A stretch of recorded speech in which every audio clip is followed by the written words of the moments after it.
और ये आपको बता दें कि पाकिस्तान तहरीक इंसाफ खैबर पख्तूनख्वा के रहनुमाओं के खिलाफ कार्रवाइयां तेज कर दी गई हैं। नैब एंटी करप्शन ने PTI दौर की अहम फाइलें खोल दी हैं। इस बारे में मजीद जानते हैं डॉन न्यूज के पेशावर के ब्यूरो चीफ अली अकबर से। जी अली अकबर, तफसीलात से आगाह कीजिएगा, कौन कौन से मुकदमात की फाइल्स खोली गई हैं? जी, ये 9 और 10 मई के वाकयात के बाद जो है खैबर पख्तूनख्वा में एहतसाबी इदारों ने PTI के रहनुमाओं के खिलाफ कार्रवाइयाँ तेज कर दी है और उसमें सरफहरिस्त जो है वो नैब है। इस वक्त नैब में BRT मेगा करप्शन स्कैंडल जो कि 80 अरब रुपए से जायद का है, तो उसको दोबारा खोल दिया गया है और उसमें साबिक वज़ीर आला परवेज खटक और दीगर ब्यूरोक्रेट्स को ईद से 2 दिन कबल तलब किया गया था। ताहम जो है परवेज खटक हाजिर नहीं हो सके और अपने ज़राए का ये कहना है कि उनको दोबारा तलब किया जाएगा। इसके साथ साथ दीगर जो PTI के रहनुमा थे साबिका हुकूमत में, उनको भी तलब किया जाएगा।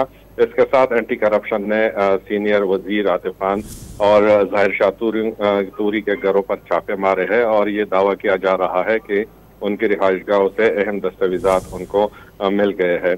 तो आने वाले दिनों में नैब और एंटी करप्शन की जानिब से मजीद कार्रवाइयाँ तेज होने का इम्कान है।